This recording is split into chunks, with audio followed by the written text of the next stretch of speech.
Hi, Tommy Smith here with ProfessorIt.com. We'd like to talk a little bit about kicking. Kicking game, kicking for territory. Most often you're going to kick for territory when you're in your own half. You need to kick it down the field to gain time because you're not having any success running the ball. So you may kick the ball down 40 meters to gain 40 meters.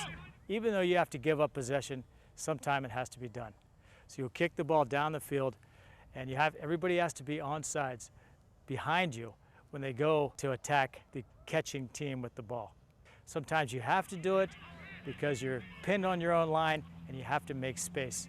You may have to give up the ball and gain 40 meters and then play defense. When you kick for territory, unless it's a penalty, you're going to lose possession on the throw-in and the line-out. If it's a penalty and you kick for territory, you're going to get the ball on the throw-in. Kicking for position during play, basically there's two things that are important. When you're behind your 22-meter line, you kick the ball out of bounds on the fly. You get it marked where it goes out of bounds on the fly. If you're on the opposition side of the 22-meter line, you kick it out on the fly. It's going to come back to where you kicked it, and the opposition gets the ball.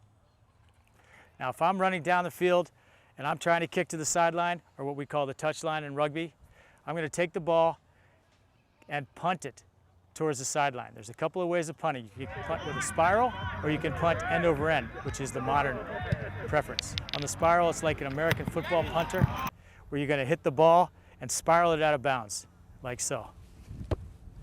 Another way of kicking is kicking for possession, actually, where you actually kick the ball down the field and hope to get it back. Many times this will happen when you try to find space on the ground. If the ball hits the ground on the fly, you have a good chance of getting it back. So we call it a box kick. There's a box out there where nobody's guarding. So if you can kick the ball down the field, say 20, 30, 40 meters, and it hits the ground, your pressure on the ball may be able to recover the ball.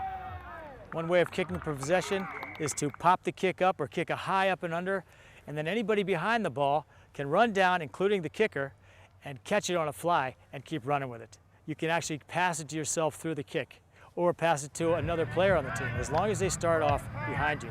That's one way of kicking for possession. You've been watching ProfessorIt.com, Rugby Football Union, Coach Tommy Smith.